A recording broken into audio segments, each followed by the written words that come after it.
What's up friends, in this video I'm going to show you how to disable apps on your Android phone. Go ahead and find settings in your phone and open that. Go ahead and scroll down in the list and find apps and click on it. Now from here you want to go ahead and find the app that you want to disable. I'm going to go ahead and choose, for example, Google Chrome. So all I have to do is just simply go ahead and scroll down and find the app, or I can use the search at the top and search for Chrome. Once I find Chrome, I'm going to go ahead and open it, and here you'll find at the bottom disable. Simple tap on disable, then click on disable app, and here you will see that the app is disabled. Now at any point in time you want to enable the app, you just need to go ahead and find that application again and open it.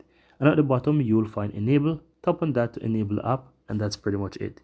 And you can always go ahead and open up the app directly from here and it will go ahead and load again. Keep in mind that once you enable the app and open it, you don't even have to worry about losing your open tabs. It will all resume with your tabs. As you can see, I have all of mine right here.